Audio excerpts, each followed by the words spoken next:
What's up, guys? Welcome to Cara's Cucina. I'm Cara Di Falco. We have special guest Julie Hartigan from Cooking with Julie. She is a healthy cooking expert. You've developed recipes for Weight Watchers, Real Simple, Bed Bath & Beyond. Bed Bath & Beyond, my own blog, lots of places. Lots of stuff. So you guys definitely want to check her out. But she's helping us out today. We're going to be making some skinny shrimp scampi. Great food isn't just about good ingredients and knowing how to cook. It's about telling the story of the food.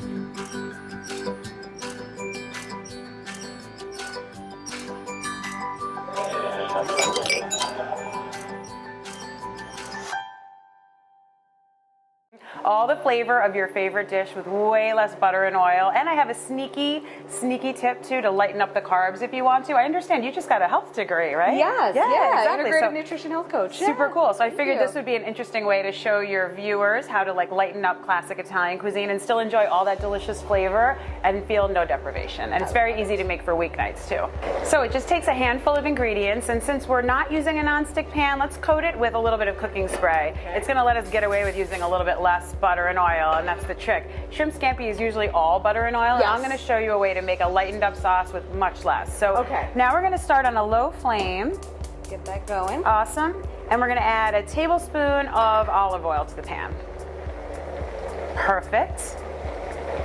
Okay. Now what we're going to add are some aromatics to give it really great flavor.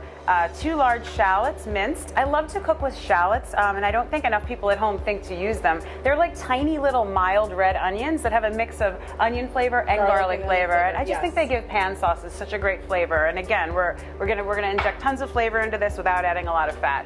Let's add the garlic as well. Gotta have garlic. Yes. And you said a tablespoon of garlic. I might have gone a little over. Go for it. Get it, girl. Yeah, I was like, I'm down. Okay, good. There's almost no such thing as too much garlic. No. To me. Thank you. I'm right on board with you. And I love this little garlic trick. Have you shown your viewers how to use a microplane? I'm going to let you go All ahead right, and do guys. this. We have 1 whole clove. I was an engineer before I became a chef, so I kind of geek out on things like this. These long, skinny graters like this are perfect to make quick work of mincing garlic without worrying about chopping it up fine enough. You just run the garlic clove. Hold on here, let's see if you can see. You just run the garlic clove over the top of the grater like this, and boom, you've got perfectly minced garlic. Honestly, when I cook, I sometimes just go like this and hit it right into the pan. So it's also one less thing to clean up. Okay, we're gonna sweat this for a little bit just to kind of release some of the nice flavors. So you do want to keep it on low and stir it every now and then just to get all of the flavor out. And on the side here, we're going to serve this on a mix of bucatini, which is my favorite cut of pasta for dishes like this. It's got such a great tooth and holds the sauce really, really well. And as you know, it means whole in Italian. Yes, it's kind of fun. It's like a large thicker spaghetti with a funnel through it, a hole through it. Exactly. So that's why. There you go. Italian for buco or whole. Yep. So we're sweating our aromatics here. We've got some bucatini. My other trick, we're going to serve this on half pasta and half zoodles, which I think are really cool, you guys.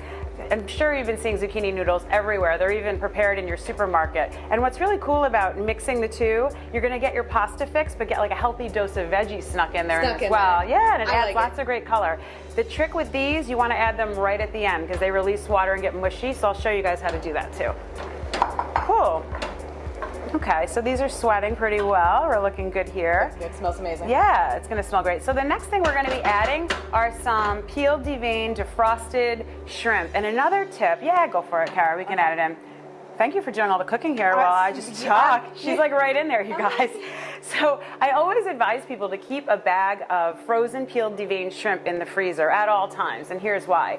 They defrost in like 2 to 3 minutes under cool water in your sink in a colander. And by the way, when you buy them defrosted at the supermarket, they were frozen before, and you're just paying for your fish guy to defrost your shrimp for you. So I keep them in the freezer. They cook so quickly for like easy weeknight suppers, and they're super lean form of protein, so it's a healthier thing to eat too. So that's one of my favorite things. Yeah. So what we're going to do here, we can increase the heat a little bit on this. Now, the key to this, we want to cook our shrimp just until they're pink and tender, but not all curled up and rubbery, right? Nobody wants their pasta overcooked. And I know that that's a big fear for people when they cook seafood at home, is they're like, oh, I'm going to overcook it, it's going to be gross, and so it really just has to turn color. Exactly. So what we're going to do here, and this is actually something you do when you make stir fries as well, as soon as the seafood is done, we're going to take it out of the pan and put it in a little dish to rest, and then we're going to finish making our sauce.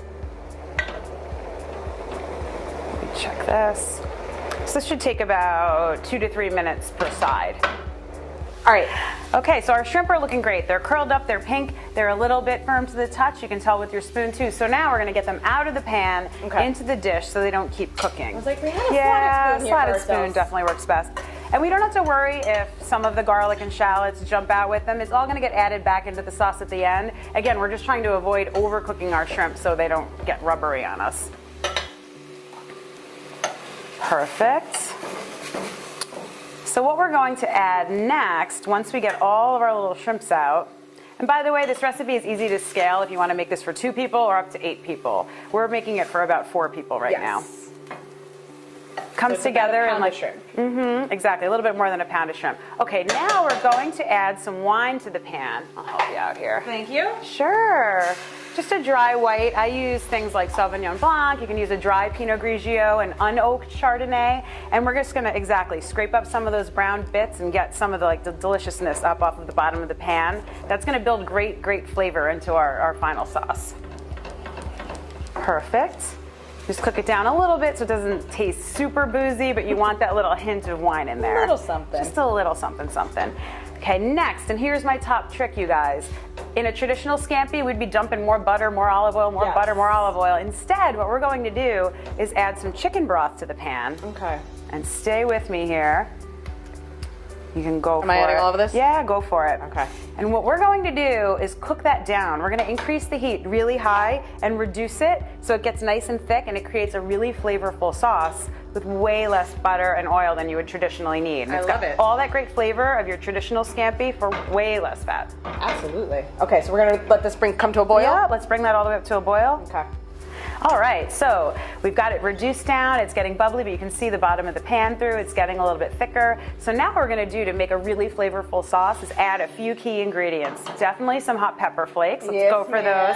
If you wanted a big kick in your dish, you could have added those hot pepper flakes at the beginning. Adding a little bit at the end like this and then as a garnish just makes it colorful and pretty and gives it a little punch of heat. So we're gonna do that. We're also going to add a little bit of lemon juice.